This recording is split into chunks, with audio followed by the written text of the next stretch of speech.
Hallelujah. ପ୍ରଭୁ ଯୀଶୁଖ୍ରୀଷ୍ଟଙ୍କ ମଧୁର ନାମରେ ସମସ୍ତଙ୍କୁ ପ୍ରେଜ୍ ଦ ଲର୍ଡ। ସମସ୍ତଙ୍କୁ ପ୍ରେଜ୍ ଦ ଲର୍ଡ। ମୋର ପ୍ରିୟ ଲୋକମାନଙ୍କୁ ଆପଣମାନେ ସମସ୍ତେ ଭଲରେ ଅଛନ୍ତି ବୋଲି ମୁଁ ଆଶା କରୁଅଛି। ଆଉ ବିଶେଷ କରି ଆଜି ମଧ୍ୟ ପ୍ରଭୁ ଆମମାନଙ୍କ ଜୀବନରେ ତାଙ୍କର ବାକ୍ୟ ଧ୍ୟାନ କରିବା ପାଇଁ ଆମମାନଙ୍କୁ ସୁଯୋଗ ଦେଇଥିବାରୁ ପ୍ରଭୁ ଯୀଶୁଖ୍ରୀଷ୍ଟଙ୍କ ନାମରେ ତାଙ୍କୁ ଧନ୍ୟବାଦ କରୁଅଛୁ। ଆଜି ଆମମାନଙ୍କୁ ସୁଯୋଗ ଦେଇଅଛନ୍ତି ସେ ପ୍ରଭୁ, ସେଥିପାଇଁ ଆମେ ପ୍ରଭୁ ଯୀଶୁଖ୍ରୀଷ୍ଟଙ୍କ ନାମରେ ଆପଣମାନଙ୍କୁ ଆହ୍ୱାନ କରୁଅଛୁ। ଆସନ୍ତୁ ଆପଣମାନେ ପ୍ରଭୁଙ୍କର ବାକ୍ୟ ଶୁଣନ୍ତୁ ଏବଂ ଆତ୍ମିକରେ ଅଭିବୃଦ୍ଧି ପାଆନ୍ତୁ ବୋଲି ମୁଁ ଆଶା କରୁଅଛି। ମାର୍ଥିନ ଲିଖିତ ସୁସମାଚାର ତାର 24 ପର୍ବ ତାର 45 ପଦରୁ ଆମେ ଶେଷ ପଦ ପର୍ଯ୍ୟନ୍ତ ପଢ଼ିବା। ମୁଁ ପଢ଼ୁଛି, ମୋ ସହିତ ଆପଣମାନେ ଧ୍ୟାନ କରନ୍ତୁ। ତେବେ ପ୍ରଭୁ ଆପଣା ପରିଜନମାନଙ୍କୁ ଯଥା ସମୟରେ ପୋଡ଼ିଦେବା ନିମନ୍ତେ ଯାହାକୁ ସେମାନଙ୍କ ଉପରେ ନିଯୁକ୍ତ କଲେ, ଏପରି ବିଶ୍ୱସ୍ତ ଓ ବୁଦ୍ଧିମାନ ଦାସ କିଏ? ପ୍ରଭୁ ଆସି ଆପଣାର ଯେଉଁ ଦାସକୁ ସେହି ପ୍ରକାର କରୁଥିବା ଦେଖିବେ, ସେ ଧନ୍ୟ। ମୁଁ ତୁମମାନଙ୍କୁ ସତ୍ୟ କହୁଅଛି, ସେ ତାହାକୁ ଆପଣାର ସର୍ବସ୍ୱ ଉପରେ ନିଯୁକ୍ତ କରିବେ। କିନ୍ତୁ ଯଦି ସେହି ଦୁଷ୍ଟ ଦାସ ମୋର ପ୍ରଭୁଙ୍କ ଆସିବାର ବିଳମ୍ବ ଅଛି ବୋଲି ମନେ ମନେ କହି ଆପଣା ସହଦାସମାନଙ୍କୁ ପ୍ରହାର କରିବାକୁ ଲାଗେ ଆଉ ମଦୁଆମାନଙ୍କ ସହିତ ଭୋଜନ ପାନ କରେ, ତାହେଲେ ଯେଉଁଦିନ ସେ ଅପେକ୍ଷା କରୁନଥିବ ଓ ଯେଉଁ ଦଣ୍ଡ ସେ ଜାଣିନଥିବ, ସେହିଦିନ ଓ ସେହି ଦଣ୍ଡରେ ତାହାର ପ୍ରଭୁ ଆସିବେ। ପୁଣି ସେ ତାହାକୁ ଦ୍ୱିଖଣ୍ଡ କରି କପଟୀମାନଙ୍କ ସହିତ ତାହାର ଅଂଶ ନିରୂପଣ କରିବେ। ସେଠାରେ ରୋଦନ ଓ ଦନ୍ତର କିଡ଼ିମିଡ଼ି ହେବ। ପ୍ରଭୁ ପଠିତ ବାକ୍ୟ ଦେଇ ଆମେ ସମସ୍ତଙ୍କୁ ଆଶୀର୍ବାଦ କରନ୍ତୁ। ପ୍ରାର୍ଥନା କରିବା। ସର୍ବଶକ୍ତିମାନ ଜୀବନ୍ତିକାର ସଦା ପ୍ରଭୁ ଆଶ୍ଚର୍ଯ୍ୟ ପ୍ରାକୃତ ପରମେଶ୍ୱର, ଆମେ ତୁମକୁ ଧନ୍ୟବାଦ କରୁଛୁ। ପ୍ରଭୁ ଆମମାନଙ୍କୁ ତୁମେ ପରମେଶ୍ୱର ଆଉ ଏକ ଦିନ ପ୍ରଭୁ ପରମେଶ୍ୱର ତୁମ ପବିତ୍ର ବାକ୍ୟ ଧ୍ୟାନ କରିବା ପାଇଁ ପ୍ରଭୁ ଆମମାନଙ୍କୁ ତୁମେ ସୁଯୋଗ ଦେଇଥିବାର ତୁମକୁ ଧନ୍ୟବାଦ କରୁଛୁ। ଆଉ ବିଶେଷ କରି ପ୍ରଭୁ ଯେଉଁମାନେ ପ୍ରଭୁ ଆମର ସିଏନ ମଣ୍ଡଳୀର ଏଇ ବାକ୍ୟ ଶୁଣୁଅଛନ୍ତି ପରମେଶ୍ୱର, ପ୍ରଭୁ ତୁମର ବାକ୍ୟ ଶୁଣୁଥିବା ପ୍ରତ୍ୟେକଙ୍କୁ ତୁମେ ନାମ ନାମରେ ତୁମେ ଆଶୀର୍ବାଦ କର। ପିତା ପରମେଶ୍ୱର ତାଙ୍କର ଆତ୍ମିକ ଜୀବନକୁ ତୁମେ ସୁଦୃଢ଼ କର ଏବଂ ପରମେଶ୍ୱର ତୁମ ପବିତ୍ର ଆତ୍ମାଙ୍କ ଶକ୍ତିରେ ସେମାନେ ଯେ ପ୍ରକାର ପରିଚାଳିତ ହେବେ ସେଥିପାଇଁ ସାହାଯ୍ୟ କର। ଏ ଶେଷ ଦିନ ମାନଙ୍କରେ ପ୍ରଭୁ ତୁମର ବାକ୍ୟ ନେଇ ଆମେ ବଞ୍ଚିପାରିବୁ, ସେଥିପାଇଁ ସାହାଯ୍ୟ କର। ଯୀଶୁଙ୍କ ନାମରେ ପ୍ରାର୍ଥନା କଲି ପ୍ରଭୁ, ଆମେନ୍। ହାଲେଲୁୟା। ମୋର ପ୍ରିୟ ଭାଇମାନଙ୍କୁ ପ୍ରଭୁ ଯୀଶୁଖ୍ରୀଷ୍ଟଙ୍କ ବାକ୍ୟ ନିମନ୍ତେ ଆହ୍ୱାନ କରୁଅଛି। ଆଉ ବିଶେଷ କରି ଏ ଜାଗାରେ ଆମେ ଦେଖୁଛୁ ଗୋଟିଏ ବିଶ୍ୱସ୍ତ ଦାସ ଆଉ ଗୋଟିଏ ଦୁଷ୍ଟ ଦାସ। ହାଲେଲୁୟା। ମାର୍ଥିନ ଲିଖିତ ସୁସମାଚାର 24 ପର୍ବ ତାର 45 ପଦରେ ପ୍ରଭୁ ଗୋଟିଏ ବିଶ୍ୱସ୍ତ ଦାସ ବିଷୟରେ କହୁଛନ୍ତି। ସେଠି କହୁଛନ୍ତି, ତେବେ ପ୍ରଭୁ ଆପଣା ପରିଜନମାନଙ୍କୁ ଯଥା ସମୟରେ ପୋଡ଼ିଦେବା ନିମନ୍ତେ ଯାହାକୁ ସେମାନଙ୍କ ଉପରେ ନିଯୁକ୍ତ କଲେ, ଏପରି ବିଶ୍ୱସ୍ତ ଓ ବୁଦ୍ଧିମାନ ଦାସ କିଏ? ହାଲେଲୁୟା। ପ୍ରଭୁ ଯେତେବେଳେ ତାଙ୍କର ଦ୍ୱିତୀୟ ଆଗମନ କରିବେ, ଧ୍ୟାନ ସହିତ ଶୁଣନ୍ତୁ। ପ୍ରଭୁ ଯେତେବେଳେ ତାଙ୍କର ଦ୍ୱିତୀୟ ଆଗମନ କରିବେ, ସେ ସମୟରେ ଅନେକ ବିଶ୍ୱସ୍ତ ଦାସମାନଙ୍କୁ ପୋଡ଼ି ଦେବା ପାଇଁ, ପୋଡ଼ି ମାନେ ପୁରସ୍କାର ଦେବା ପାଇଁ ତାଙ୍କର ପୁରସ୍କାର ତାଙ୍କ ସହିତ ଆଣୁଅଛନ୍ତି ବୋଲି ପ୍ରଭୁ କହିଅଛନ୍ତି। ହାଲେଲୁୟା। ଆପଣମାନେ ସେ ସମସ୍ତ ବିଷୟ ଜାଣିଛନ୍ତି। ଆଉ ଆପଣମାନେ ଧ୍ୟାନ ସହିତ ବାକ୍ୟ ଶୁଣନ୍ତୁ। ପ୍ରଭୁ ଆପଣା ପରିଜନମାନଙ୍କୁ ଯଥା ସମୟରେ, ଠିକ୍ ସମୟରେ ତାଙ୍କୁ ବଢ଼ି ଦେବା ନିମନ୍ତେ ତାଙ୍କର ବିଶ୍ୱସ୍ତ ଦାସମାନଙ୍କୁ ଅଧିକାର ଦେବା ପାଇଁ ବା ପଦବୀ ଦେବା ପାଇଁ, କ'ଣ ଦେବା ପାଇଁ? ଉପଯୁକ୍ତ ପଦବୀ। ଅନେକ ଲୋକଙ୍କୁ ଶାସନ କରିବା ପାଇଁ ପ୍ରଭୁ ଯୀଶୁ କ'ଣ କରିବେ ବୋଲି କହିଲେ, ତାଙ୍କର ବିଶ୍ୱସ୍ତ ଦାସମାନଙ୍କୁ କ'ଣ କରିବେ? ପୋଡ଼ି ଦେବେ ବା ଅଧିକାର ଦେବେ ବା ଶାସନ କରିବା ନିମନ୍ତେ ଅଧିକାର ଦେବେ। କାରଣ ଯେ ବୁଦ୍ଧିମାନ ଓ ବିଶ୍ୱସ୍ତ ପ୍ରଭୁ ସେମାନଙ୍କୁ ବାଛି ନିଅନ୍ତି। ସେମାନଙ୍କ ପାଇଁ ଗୋଟେ ଦିନ ନିରୂପଣ କରିଅଛନ୍ତି। ହାଲେଲୁୟା। ଗତକାଲି ଆମେ ଦେଖିଲୁ ଦାଉଦ କହନ୍ତି, ହେ ପ୍ରଭୁ ସଦାପ୍ରଭୁ ପରମେଶ୍ୱର, ତୁମେ ମୋର ପରମେଶ୍ୱର, ମୋର ସମୟ କାଳ ତମସ୍ତଗତ। ହାଲେଲୁୟା। ଦାଉଦ ରାଜା ଯେତେବେଳେ ମେଷପଳକୁ ସେ ଚରାଉଥିଲେ, ସେ ଯେତେବେଳେ ପରମେଶ୍ୱରଙ୍କୁ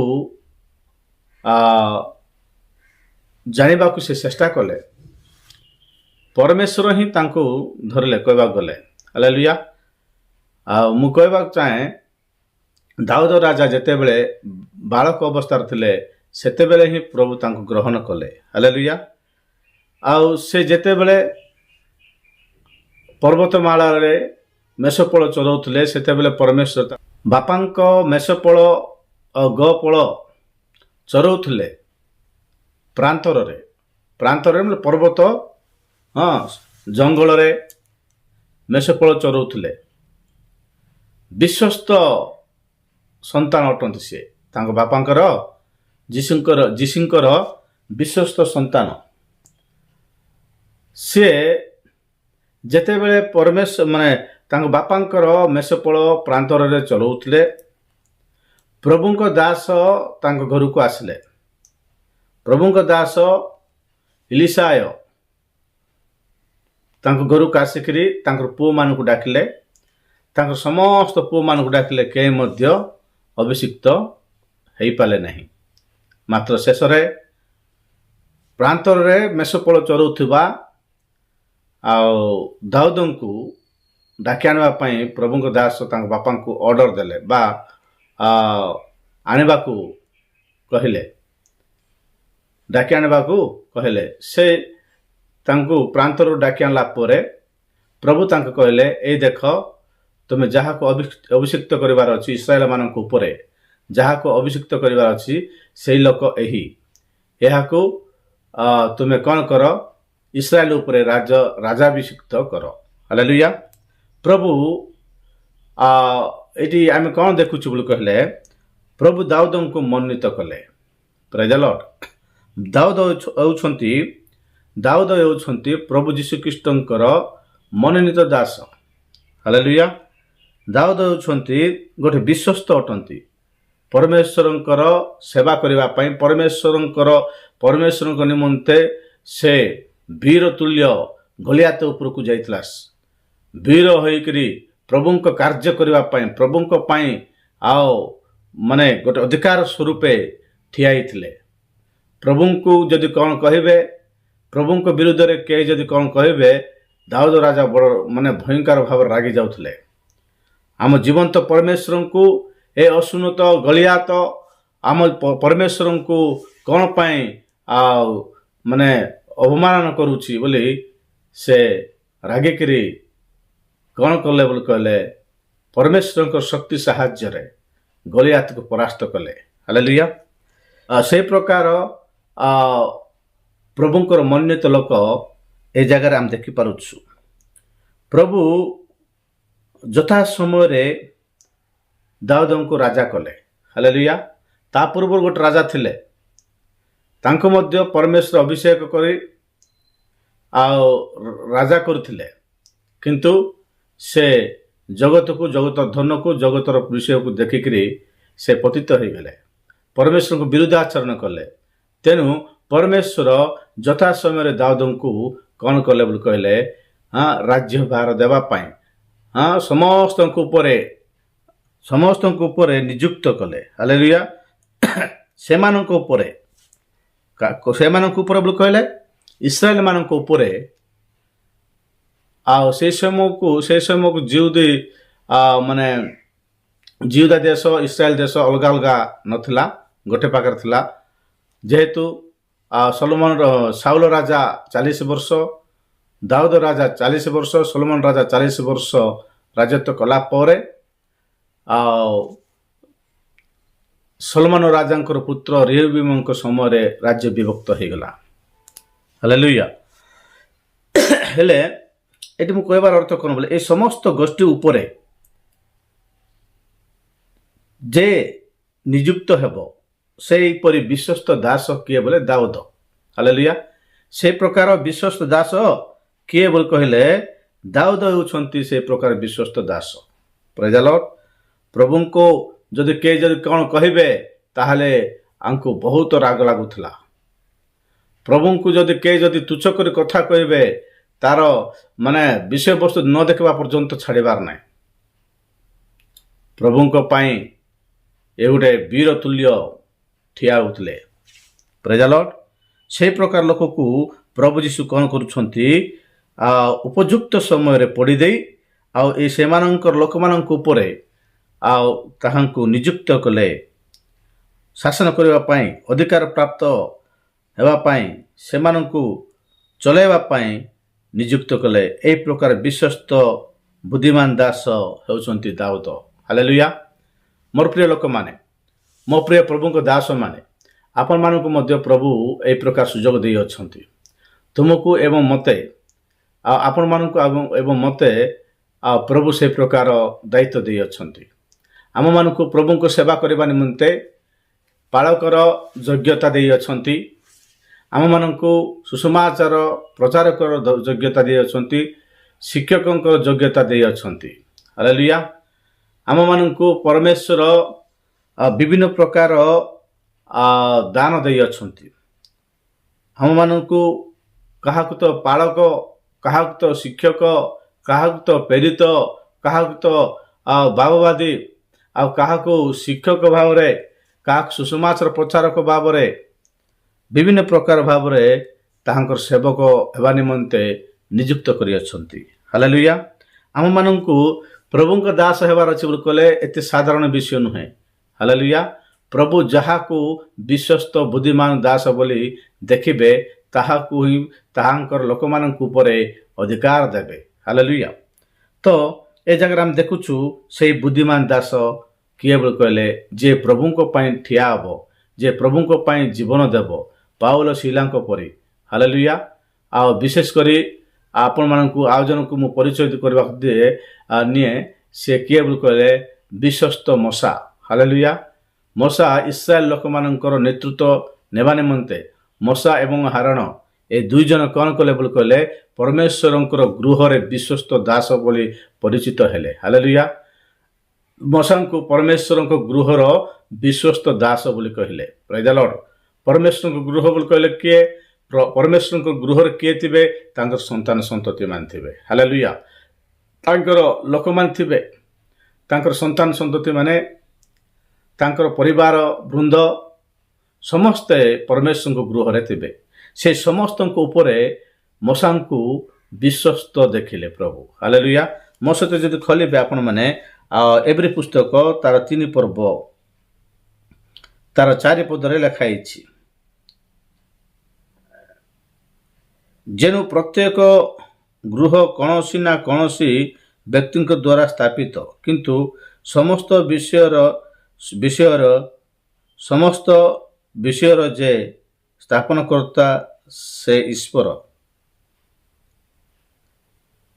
ପରବର୍ତ୍ତୀ ବକ୍ତବ୍ୟ ବିଷୟରେ ସମ୍ବନ୍ଧରେ ସାକ୍ଷ୍ୟ ଦେବା ନିମନ୍ତେ ମଶା ତାହାଙ୍କ ଗୃହ ମଧ୍ୟରେ ସେବକ ସ୍ୱରୂପେ ପ୍ରକୃତରେ ବିଶ୍ୱସ୍ତ ଥିଲେ। ହାଲେଲୁୟା। ଏ ଜାଗାରେ ଲେଖା ହେଇଛି କୌଣସି ଗୃହ କୌଣସି ବ୍ୟକ୍ତିଙ୍କ ଦ୍ୱାରା ସ୍ଥାପିତ ହେଇଛି, କିନ୍ତୁ ସମସ୍ତ ବିଷୟର ଯେ ସ୍ଥାପନକର୍ତ୍ତା ଅଛନ୍ତି ଯୀଶୁ। ହାଲେଲୁୟା। ସମସ୍ତ ବିଷୟର ସ୍ଥାପନକର୍ତ୍ତା ଅଛନ୍ତି ପରମେଶ୍ୱର ବା ଯୀଶୁ। ଯଦି ଆମେମାନେ ଆମମାନଙ୍କ ସାହସ ପୁଣି ଦର୍ପର କାରଣ ଯେ ଆମମାନଙ୍କର ଭରସା ତାହା ଦୃଢ଼ ଭାବରେ ଶେଷ ପର୍ଯ୍ୟନ୍ତ ଧରି ରଖୁ, ତାହେଲେ ଆମେମାନେ ତ ତାହାଙ୍କ ଗୃହ ସ୍ୱରୂପ। ହାଲେଲୁୟା। ଦେଖ ଏ ଜାଗାରେ ପ୍ରଭୁ କହୁଛନ୍ତି ତାହେଲେ ତ ଆମେମାନେ ତ ତାହାଙ୍କ ଗୃହ ସ୍ୱରୂପ। ପ୍ରେଜ୍ ଦ ଲର୍ଡ। ଏଠି ଖ୍ରୀଷ୍ଟ କିନ୍ତୁ ଖ୍ରୀଷ୍ଟ ତାହାଙ୍କ ଗୃହ ଉପରେ ପୁତ୍ର ସ୍ୱରୂପେ ବିଶ୍ୱସ୍ତ ଅଟନ୍ତି। ଯଦି ଆମେମାନେ ଆମମାନଙ୍କ ସାହସ ପୁଣି ଧର୍ପର କାରଣ ଯେ ଆମମାନଙ୍କର ଭରସା ତାହା ଦୃଢ଼ ଭାବରେ ଶେଷ ପର୍ଯ୍ୟନ୍ତ ଧରି ରଖୁ, ତାହେଲେ ଆମେମାନେ ତ ତାହାଙ୍କ ଗୃହ ସ୍ୱରୂପ। ହାଲେଲୁୟା। ଆମେମାନେ ଅଛୁ ପରମେଶ୍ୱରଙ୍କ ଗୃହ ସ୍ୱରୂପ। ଆମମାନଙ୍କୁ ଉପରେ ମୋଶାଙ୍କୁ କ'ଣ କରିଛନ୍ତି? ବିଶ୍ୱସ୍ତ ଦାସ ଭାବରେ ନିଯୁକ୍ତ କରିଅଛନ୍ତି। ହାଲେଲୁୟା। ମୋଶା ହେଉଛନ୍ତି ପରମେଶ୍ୱରଙ୍କ ଗୃହର ବିଶ୍ୱସ୍ତ ଦାସ। ହାଲେଲୁୟା। ହେଲେ ଆମେମାନେ ସେଇ ପ୍ରକାର ପ୍ରଭୁଙ୍କ ଦାସମାନଙ୍କୁ ପାଇକରି ତାହାଙ୍କର ଶିକ୍ଷା ଗ୍ରହଣ କରି ଆମେମାନେ ପ୍ରଭୁଙ୍କ ସେବାରେ ଆସିଅଛୁ। ହାଲେଲୁୟା। ତ ଏ ଜାଗାରେ ପ୍ରଭୁ କହୁଛନ୍ତି ଏହି ପ୍ରକାର ବିଶ୍ୱସ୍ତ ଦାସ କିଏ ବୋଲି କହିଲେ, ମୁଁ ଆପଣମାନଙ୍କୁ ପ୍ରଥମେ କହିଲି ଦାଉଦ, ଦ୍ୱିତୀୟରେ କହିଲି ମୋଶା। ହାଲେଲୁୟା। ତାପରେ ଅନେକ ପ୍ରଭୁଙ୍କ ଦାସମାନେ ଆସିଲେ। ତାପରେ ଶେଷରେ ପ୍ରଭୁ ଯୀଶୁ ଆମମାନଙ୍କ ନିମନ୍ତେ ସେ ମହାଯାଜକ ସ୍ୱରୂପେ ଆମମାନଙ୍କ ନିମନ୍ତେ ସେ ମହାପବିତ୍ର ସ୍ଥାନ ପ୍ରବେଶ କରିବା ପାଇଁ ସେ ସମସ୍ତଙ୍କର ଦାସ ହେଲେ। ହାଲେଲୁୟା। ସମସ୍ତଙ୍କର ସେ ସ୍ୱର୍ଗସ୍ଥ ପରମେଶ୍ୱର ହେଲେ ମଧ୍ୟ ସେ ସମସ୍ତଙ୍କର ଦାସ ହେଲେ। ପ୍ରେଜ୍ ଦ ଲର୍ଡ। ସେ ସୃଷ୍ଟିକର୍ତ୍ତା ହେଲେ ମଧ୍ୟ ସମସ୍ତଙ୍କର ଦାସ ହେବା ପାଇଁ ସେ ଇଚ୍ଛୁକ ହେଲେ। କାରଣ ସେ ଦାସ ସ୍ୱରୂପେ ଆମମାନଙ୍କ ପାଖକୁ ଯଦି ନ ଆସିଥାନ୍ତେ ତାହେଲେ ଆମେମାନେ ସେଇ ସର୍ବ ଉତ୍କୃଷ୍ଟ ପରମେଶ୍ୱରଙ୍କ ନିକଟକୁ ଯାଇପାରିନଥାନ୍ତୁ। ହାଲେଲୁୟା।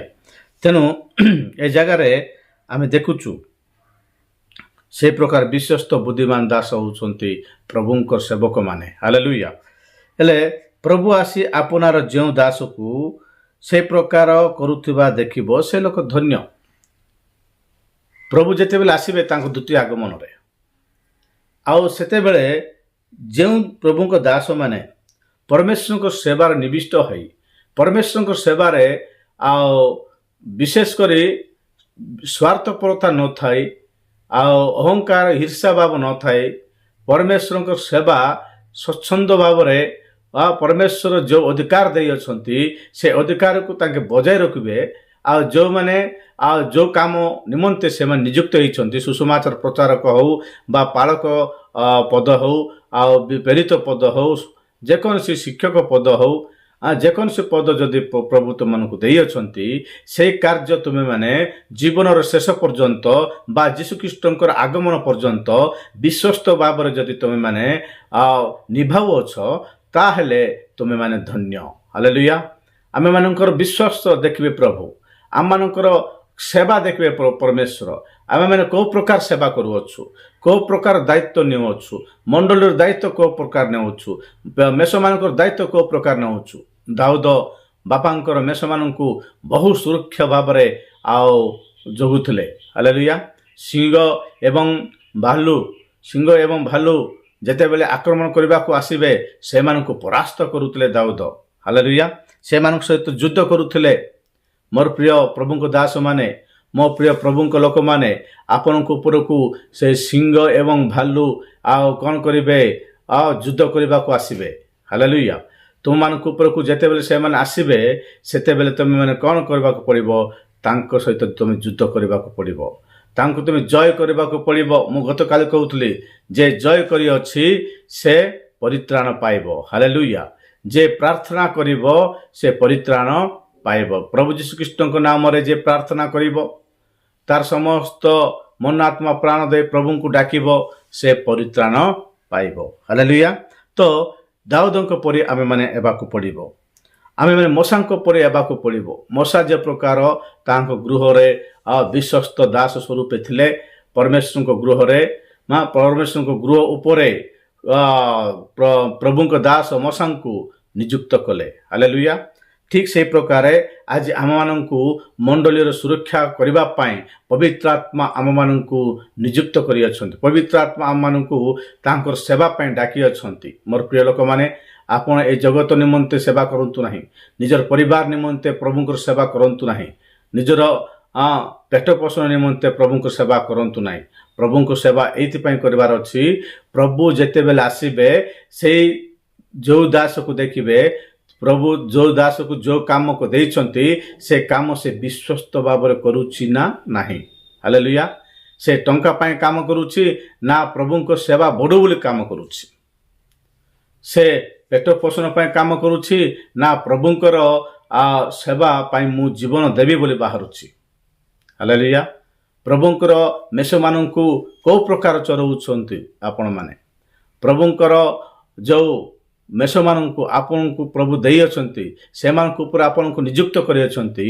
ଆପଣମାନେ କେଉଁ ପ୍ରକାର ପ୍ରଭୁଙ୍କର ମେଷମାନଙ୍କୁ, ପ୍ରଭୁଙ୍କର ସନ୍ତାନ ସନ୍ତତିମାନଙ୍କୁ ଆପଣମାନେ କେଉଁ ପ୍ରକାର ହ୍ୟାଣ୍ଡଲିଂ କରୁଛନ୍ତି ବା କଡ଼େଇ ନେଉଛନ୍ତି। ହାଲେଲୁୟା। ଆପଣମାନଙ୍କର ମଣ୍ଡଳୀ, ଆପଣମାନଙ୍କର ବିଶ୍ୱାସୀମାନେ, ଆପଣମାନଙ୍କର ସେ ବିଶ୍ୱାସ ଫଳ ଯାଇକି ପରମେଶ୍ୱରଙ୍କର ଆଗମନ ସମୟରେ, ପ୍ରଭୁ ଯୀଶୁଖ୍ରୀଷ୍ଟଙ୍କର ଆଗମନ ସମୟରେ ସେମାନେ ପ୍ରସ୍ତୁତ ହୋଇପାରିବେ କି? ହାଲେଲୁୟା। ଆପଣ ଯଦି ଭ୍ରାନ୍ତ ଶିକ୍ଷାର ଅଛନ୍ତି ତାହେଲେ ଆପଣ ସଚେତନ ହୋଇଯାଆନ୍ତୁ। ହାଲେଲୁୟା। ଆପଣ ଯଦି ପରମେଶ୍ୱରଙ୍କର ଆଗମନ ବିଷୟରେ ଅଜ୍ଞ ଅଛ ତାହେଲେ ଆପଣମାନେ ସଚେତନ ହୋଇ ପ୍ରଭୁଙ୍କ ନିକଟରେ ଆଣ୍ଠେଇ ପ୍ରାର୍ଥନା କରି ପ୍ରଭୁଙ୍କ ଠାରେ ମାଗନ୍ତୁ, ପ୍ରଭୁ ଏହା ବାସ୍ତବ କି? ଏହା ସତ୍ୟ କି? ମୁଁ ଯେଉଁ ଶିକ୍ଷା ପ୍ରାପ୍ତ ହୋଇଅଛି, ମୁଁ ଯେଉଁ ଗୁରୁଙ୍କୁ ପାଇଅଛି, ଏହା କ'ଣ ସତ୍ୟ ଶିକ୍ଷା କି? ତୁମର ଆଗମନକୁ ଆମେ କେଉଁ ପ୍ରକାର ପ୍ରସ୍ତୁତ ହେବାକୁ ପଡ଼ିବ, ନିଜେ କେମିତି ପ୍ରସ୍ତୁତ ହେବାକୁ ପଡ଼ିବ ଏବଂ ମଣ୍ଡଳୀକୁ କେଉଁ ପ୍ରକାର ପ୍ରସ୍ତୁତ କରିବାକୁ ପଡ଼ିବ, ତାହା ଆମେ ପବିତ୍ର ଆତ୍ମାଙ୍କ ଶକ୍ତିରେ କେବଳ ଜାଣିପାରିବା। ହାଲେଲୁୟା। ଆମେମାନେ ପ୍ରାର୍ଥନା କରିବା ଦ୍ୱାରା, ଆମେମାନେ ବାଇବେଲ ପଠନ କରିବା ଦ୍ୱାରା, ଆମେମାନେ ପ୍ରଭୁଙ୍କ ସହିତ ଗମନ କରିବା ଦ୍ୱାରା, ହାଲେଲୁୟା, ଆମେମାନେ ଦୈନନ୍ଦିନ ଜୀବନରେ ନୀତି ନୂତନ ହୋଇ ଆମେମାନେ କ'ଣ କରିବାର ଅଛି? ଆମେ ଶୁକ୍ଳ ବସ୍ତ୍ର ପରିହିତ ହୋଇ ପ୍ରଭୁଙ୍କ ସହିତ ଗମନ କରିବାର ଅଛି। ହାଲେଲୁୟା। ପ୍ରଭୁଙ୍କ ସହିତ ଯଦି ଆମେ ଗମନ କରିବା ତାହେଲେ ଆମେ ନିଶ୍ଚିତ ଭାବରେ ଭାଲୁ ଏବଂ ସିଂହମାନଙ୍କୁ ଜୟ କରିପାରିବା। ହାଲେଲୁୟା। ଆଉ ଶତ୍ରୁ ସୈତାନ କ'ଣ କରୁଛି? ସିଂହ ପ୍ରାୟ ଗର୍ଜନ କରୁଅଛି, କାହାକୁ ଗ୍ରାସିବ ଏହାକୁ ସେ ଖୋଜି ବୁଲୁଅଛି। କେହି ଯଦି ଧରା ପଡ଼ିଯିବ, କିଏ ଯଦି ତାର ଆବୁଡ଼ରେ ପଡ଼ିଯିବ ତାହେଲେ ସେ ପୁରା ଗ୍ରାସି ଦେବା ପାଇଁ, ତୁମକୁ କ୍ଷତ ବିକ୍ଷତ କରି ସେ ଗିଳି ଦେବା ପାଇଁ ସେ ଦେଖୁଛି। ସେ ମୋର ପ୍ରିୟ ଲୋକମାନେ, ଶୈତାନକୁ ସୁଯୋଗ ଦିଅ ନାହିଁ ବୋଲି ବାଇବେଲରେ ଲେଖା ହେଇଛି। ତାହାକୁ ପ୍ରତିରୋଧ କର ପବିତ୍ର ଆତ୍ମା ଶକ୍ତିରେ, ତାହାକୁ ପ୍ରତିରୋଧ କର, ସେ କ'ଣ ହେବ? ତୁମଠାରୁ ସେ ପଳେଇ ଯିବ। ହାଲେଲୁୟା। ମୋର ପ୍ରିୟ ଲୋକମାନେ, ଏ ଜାଗାରେ ଆମେ ଦେଖିଛୁ ବୁଦ୍ଧିମାନ ଦାସର ଲକ୍ଷଣ। ହାଲେଲୁୟା। ଆଉ ଗୋଟେ ଦାସର ନାଁ ଅଛି ଦୁଷ୍ଟ ଦାସ। ହାଲେଲୁୟା। ଏ ବୁଦ୍ଧିମାନ ଦାସ କ'ଣ କରିବେ? ଆଉ ସେ ଧନ୍ୟ ଯେ କି ପ୍ରଭୁଙ୍କର ସେବା କରୁଅଛି, ପ୍ରଭୁଙ୍କର ବିଶ୍ୱସ୍ତ ଦାସ ହେଉଛି ସେ ଧନ୍ୟ। ମୁଁ ତୁମମାନଙ୍କୁ ସତ୍ୟ କହୁଛି, ସେ ତାହାକୁ ଆପଣାର ସର୍ବସ୍ୱ ଉପରେ ନିଯୁକ୍ତ କରିବେ। ହାଲେଲୁୟା। ପରମେଶ୍ୱରଙ୍କ ଲୋକମାନଙ୍କ ଉପରେ, ପରମେଶ୍ୱରଙ୍କ ଧନ ଉପରେ, ପରମେଶ୍ୱରଙ୍କର ସ୍ୱର୍ଗ ରାଜ୍ୟ ଉପରେ, ପରମେଶ୍ୱରଙ୍କ ସର୍ବସ୍ୱ ଉପରେ, ପରମେଶ୍ୱରଙ୍କ ଯାହା ଅଛି ସବୁ ଉପରେ କ'ଣ କରିବେ? ଆପଣମାନଙ୍କୁ ଆଉ ମୋତେ ପରମେଶ୍ୱର କ'ଣ କରିବେ? ବିଶ୍ୱସ୍ତ ଥିଲେ, ଧନ୍ୟ ହେଲେ ଆପଣମାନଙ୍କୁ ତାଙ୍କର ସର୍ବସ୍ୱ ଉପରେ କ'ଣ କରିବେ? ନିଯୁକ୍ତ କରିବେ। ହାଲେଲୁୟା। କିନ୍ତୁ ଯଦି ସେହି ଦୁଷ୍ଟ ଦାସ, ହାଲେଲୁୟା, ଯେଉଁ ଦୁଷ୍ଟ ଦାସ ବିଷୟରେ ପ୍ରଭୁ କହୁଛନ୍ତି, କିନ୍ତୁ ସେହି ଦୁଷ୍ଟ ଦାସ ମୋର ପ୍ରଭୁଙ୍କୁ ଆସିବାର ବିଳମ୍ବ ଅଛି ବୋଲି ମନେ ମନେ କହି ଆପଣା ସହଦାସମାନଙ୍କୁ ପ୍ରହାର କରିବାକୁ ଲାଗେ ଆଉ ମଦୁଆମାନଙ୍କ ସହିତ ଭୋଜନ ପାନ କରେ, ତାହେଲେ ଯେଉଁ ଦିନ ସେ ଅପେକ୍ଷା କରୁନଥିବ ଓ ଯେଉଁ ଦଣ୍ଡ ସେ ଜାଣିନଥିବ, ସେହି ଦିନ ସେହି ଦଣ୍ଡରେ ତାହାର ପ୍ରଭୁ ଆସିବେ। ପୁଣି ସେ ତାହାକୁ ଦ୍ୱିଖଣ୍ଡ କରି କପଟୀମାନଙ୍କ ସହିତ ତାହାର ଅଂଶ ନିରୂପଣ କରିବେ। ସେଠାରେ ରୋଦନ ଓ ଦନ୍ତର କିଡ଼ିମିଡ଼ି ଅଛି। ହାଲେଲୁୟା। ପ୍ରଭୁଙ୍କର ବିଶ୍ୱସ୍ତ ଦାସମାନଙ୍କୁ, ପ୍ରଭୁଙ୍କର ବିଶ୍ୱସ୍ତ ମଣ୍ଡଳୀକୁ, ଯେଉଁମାନେ ପ୍ରଭୁଙ୍କର ବିଶ୍ୱସ୍ତ ମଣ୍ଡଳୀ ହେଉଛି ଆମେମାନେ। ହାଲେଲୁୟା। ଆମେମାନେ ହେଉଛୁ ପରମେଶ୍ୱରଙ୍କର ବଧୂ କନ୍ୟା। ପ୍ରେଜ୍ ଦ ଲର୍ଡ। ଆମେମାନେ ସମସ୍ତେ ମିଶିଲେ ଯାଇକି, ପ୍ରଭୁଙ୍କର ବିଶ୍ୱସ୍ତ ଦାସମାନେ ସମସ୍ତେ ମିଶିଲେ ଯାଇକି ବଧୂ କନ୍ୟା ତିଆରି ହେବ। ହାଲେଲୁୟା। ଆମମାନଙ୍କୁ ସମସ୍ତଙ୍କୁ, ଦାସଙ୍କ ଠାରୁ ଆରମ୍ଭ କରି ସମସ୍ତ ବିଶ୍ୱାସୀ ସାଧୁବୃନ୍ଦ ସମସ୍ତଙ୍କୁ ପବିତ୍ର ଆତ୍ମା ବର୍ତ୍ତମାନ କ'ଣ କରୁଛନ୍ତି ବୋଲେ ସଜାଡ଼ୁଛନ୍ତି। ହାଲେଲୁୟା। ସଜାଡ଼ୁଛନ୍ତି। ଯେତେବେଳେ ବଧୂକନ୍ୟା ତିଆରି ହେଇଯିବ, ଯେତେବେଳେ ବଧୂକନ୍ୟା ପ୍ରସ୍ତୁତ ହେଇଯିବ, ଯେତେବେଳେ ରିବିକା ଇସାକଙ୍କୁ ଭେଟିବା ପାଇଁ ପ୍ରସ୍ତୁତ ହେବ, ସେତେବେଳେ ପବିତ୍ର ଆତ୍ମା କ'ଣ କରିବେ? ତାଙ୍କୁ ଧରିକି ଇସାକଙ୍କୁ ଭେଟାଇବାକୁ ନେବେ। ହାଲେଲୁୟା। ଇସାକ ହେଉଛନ୍ତି ଯୀଶୁ। ଇସାକ ହେଉଛନ୍ତି ଯୀଶୁଙ୍କ ସଦୃଶ। ହାଲେଲୁୟା। ରିବିକା ହେଉଛନ୍ତି ମଣ୍ଡଳୀୟ ସଦୃଶ। ଇସାକ ହେଉଛନ୍ତି ଯୀଶୁଙ୍କ ସଦୃଶ। ଆଉ ପରମ ଇସାକ ଆମମାନଙ୍କର ପରମ ଇସାକ ହେଉଛନ୍ତି ଯୀଶୁ। ହାଲେଲୁୟା। ସେ ପରମ ସୁନ୍ଦରୀ। ସେ ସୁନ୍ଦର ଭାବରେ ପବିତ୍ର ଆତ୍ମା ତାଙ୍କୁ ସଜାଇଲା ପରେ, ପ୍ରସ୍ତୁତ କଲା ପରେ ଇସାକଙ୍କୁ ଭେଟିବା ପାଇଁ ସେ ଯିବ। କିନ୍ତୁ ସେଇ ଦୁଷ୍ଟ ଦାସ, ଯେଉଁମାନେ ପ୍ରଭୁ ଯୀଶୁଖ୍ରୀଷ୍ଟଙ୍କୁ ବିଶ୍ୱାସ କରିବେ ନାହିଁ, ଯେଉଁମାନେ ପ୍ରଭୁ ଯୀଶୁଖ୍ରୀଷ୍ଟଙ୍କୁ ଭୟ କରିବେ ନାହିଁ, ଯେଉଁମାନେ ପ୍ରଭୁ ଯୀଶୁଖ୍ରୀଷ୍ଟଙ୍କ ବାକ୍ୟରେ ବିଶ୍ୱସ୍ତ ନୁହନ୍ତି, ଆଉ ସେମାନେ ମଦୁଆମାନଙ୍କ ସହିତ ମିଶନ୍ତି, ଆଉ ସେମାନେ ପରମେଶ୍ୱରଙ୍କ ପରିବର୍ତ୍ତେ ସେମାନେ ପ୍ରତିମା ପୂଜା କରନ୍ତି, ଆଉ ମଦୁଆମାନଙ୍କ ସହିତ ମିଶନ୍ତି, ପରମେଶ୍ୱରଙ୍କୁ ବିରୁଦ୍ଧାଚରଣ କରନ୍ତି। ଏମିତିକାର ଦଣ୍ଡ ଗୋଟେ ଆସିବ ସେମାନଙ୍କ ଜୀବନରେ। ଏମିତିକାର ସମୟ ଆସିବ ସେମାନଙ୍କ ଜୀବନରେ। ସେ ଭାବିନଥିବ, ଚିନ୍ତା କରିନଥିବ, ମୁଁ ଠିକ୍ ଅଛି ବୋଲି ଭାବୁଥିବ। ଏହି ପ୍ରକାର ସମୟରେ, ଏହି ପ୍ରକାର ଭୟଙ୍କର ସମୟରେ ତାର ପ୍ରଭୁ ତା ପାଖକୁ ଆସିବେ। ଆଉ ସେ ଦେଖିବେ ସେ ମଦୁଆମାନଙ୍କ ସହିତ ମିଶୁଛି, ସେ ଦୁଷ୍ଟମାନଙ୍କ ସହିତ ମିଶୁଛି, ସେ ଖରାପ କାମ କରି ବୁଲୁଛି। ସେହି ପ୍ରକାର କାମ କରୁଥିବା ଲୋକମାନଙ୍କୁ ଦେଖିକରି ପରମେଶ୍ୱରଙ୍କର ବାକ୍ୟ ରୂପ ଖଡ଼୍ଗ ସହିତ ତାକୁ ଦ୍ୱିଖଣ୍ଡ କରିଦେଇକରି ସେ କପଟିମାନଙ୍କ ସହିତ, ଦୁଷ୍ଟମାନଙ୍କ ସହିତ ଆଉ ତାର ଅଂଶ ନିରୂପଣ କରିବେ। ଆଉ ଯେଉଁଟାରେ ଦନ୍ତର କିଡ଼ିମିଡ଼ି ହେବ, ଯେଉଁଟାରେ ପାପୀମାନେ ହୋ ହୋ ହାକି କାନ୍ଦୁଥିବେ, ନର୍କରେ ସେମାନେ ପଡ଼ିକରି ମରୁଥିବେ, ସେହି ପ୍ରକାର ଜାଗାରେ ସେ ଦୁଷ୍ଟ ଲୋକକୁ କ'ଣ କରିବେ? ପରମେଶ୍ୱର ତାକୁ ଦ୍ୱିଖଣ୍ଡ କରିକରି ନର୍କରେ ପକାଇଦେବେ। ହାଲେଲୁୟା। ତେଣୁ ଆଜିର ବାକ୍ୟ ଆପଣମାନେ ଶୁଣିଅଛନ୍ତି ଏବଂ ବିଶ୍ୱାସ କରିଅଛନ୍ତି, ପ୍ରଭୁଙ୍କଠାରେ ବଢ଼ୁଅଛନ୍ତି ବୋଲି ଆଜିର ବାକ୍ୟ ଆପଣମାନଙ୍କ ଜୀବନରେ କାର୍ଯ୍ୟକାରୀ ହେଉଛି ବୋଲି ମୁଁ ବିଶ୍ୱାସ କରୁଛି। ବିଶେଷ କରି ଆଜିର ବାକ୍ୟରେ ଆମେ ଦେଖିଲୁ ଗୋଟେ ବିଶ୍ୱସ୍ତ ଦାସ ଆଉ ଗୋଟେ ଦୁଷ୍ଟ ଦାସ। ବିଶ୍ୱସ୍ତ ଦାସକୁ ପରମେଶ୍ୱର ତାଙ୍କ ସର୍ବସ୍ୱ ଉପରେ ଅଧିକାର ଦେଇଅଛନ୍ତି, କିନ୍ତୁ ଦୁଷ୍ଟ ଦାସକୁ କ'ଣ କରିଛନ୍ତି? ଦ୍ୱିଖଣ୍ଡ କରିକରି ଅହଙ୍କାରୀମାନଙ୍କ ସହିତ ତାର ଅଂଶକୁ ନିରୂପଣ କରି ନର୍କରେ ପକାଇକି ବାହାରେ ପକାଇଦେଲେ। ସେଠି ସେ ଦନ୍ତର କିଡ଼ିମିଡ଼ି ହେଇ ସେ ଛୋଟପଟ ହେଇକି ରହିବ ଚିରକାଳ ପର୍ଯ୍ୟନ୍ତ। ତେଣୁ ଆଜି ବାକ୍ୟ ଅନୁସାରେ ଆମେମାନେ ପ୍ରଭୁଙ୍କ ଠାରେ ବିଶ୍ୱସ୍ତମୟ ଜୀବନଯାପନ କରିବା, ତାହେଲେ ପ୍ରଭୁ ଆମମାନଙ୍କୁ, ଆମମାନଙ୍କ ପରିବାରକୁ, ଆମମାନଙ୍କର ମଣ୍ଡଳୀକୁ ସଦାସର୍ବଦା ଆଶୀର୍ବାଦ କରିବେ। ପ୍ରଭୁ ପଠିତ ବାକ୍ୟ ଦେଇ ଆମ ସମସ୍ତଙ୍କୁ ଆଶୀର୍ବାଦ କରନ୍ତୁ। ପ୍ରାର୍ଥନା କରିବା। ସର୍ବଶକ୍ତିମାନ ଜୀବନ୍ତକାରୀ ସଦା ପ୍ରଭୁ ଆଶ୍ଚର୍ଯ୍ୟ ପରାକ୍ରାନ୍ତ ପରମେଶ୍ୱର, ଆମେ ତୁମକୁ ଧନ୍ୟବାଦ କରୁଛୁ। ପ୍ରଭୁ ଆମମାନଙ୍କୁ ତୁମେ ଦୟା କର, ଅନୁଗ୍ରହ କର। ଆଜିର ଯେଉଁ ବାକ୍ୟ ପ୍ରଭୁ ଆମେ ଶୁଣିଅଛୁ, ସେ ବାକ୍ୟ ଯେ ପ୍ରକାର ପରମେଶ୍ୱର ତୁମ ଲୋକମାନଙ୍କ ଜୀବନର କାର୍ଯ୍ୟକାରୀ ହେବ, ସେଥିପାଇଁ ସାହାଯ୍ୟ କର। ଆମ ପିତା ପରମେଶ୍ୱର, ଯେଉଁ ବାକ୍ୟ ତୁମ ଲୋକମାନେ ଶୁଣିଅଛନ୍ତି 30 ଗୁଣ, 60 ଗୁଣ, 100 ଗୁଣ ଯେ ପ୍ରକାର ପ୍ରଭୁ ପଳିବ, ସେଥିପାଇଁ ସାହାଯ୍ୟ କର। ଏବଂ ପରମେଶ୍ୱର ତୁମର ବାକ୍ୟ ଅନୁସାରେ ପ୍ରଭୁ ଆମେ ଯେ ପ୍ରକାର ଚାଲିତ ହେବୁ, ଏବଂ ପରମେଶ୍ୱର ତୁମ ରାଜ୍ୟର ସର୍ବସ୍ୱ ଉପରେ ଆମେ ନିଯୁକ୍ତ ହେବୁ, ବିଶ୍ୱସ୍ତ ଦାସ ଭାବରେ ଗଣିତ ହେବୁ, ସେଥିପାଇଁ ସାହାଯ୍ୟ କର। ପ୍ରଭୁ ଦୁଷ୍ଟ ଦାସମାନେ ପ୍ରଭୁ ଦ୍ୱିଖଣ୍ଡ ହୋଇ ପ୍ରଭୁ ନର୍କରେ ପଡ଼ିବେ, ସେ ପ୍ରକାର ଆମମାନଙ୍କୁ କର ନାହିଁ। ପ୍ରଭୁ ଆମମାନଙ୍କୁ ଦୟା କରି ଅନୁଗ୍ରହ କରି ତୁମ ସତ୍ୟ ବାକ୍ୟରେ ଆମକୁ ପଡ଼େଇ ନେବ ବୋଲି ଯୀଶୁଙ୍କ ନାମରେ ପ୍ରାର୍ଥନା କଲି ପ୍ରଭୁ। Amen. God bless you. Thank you.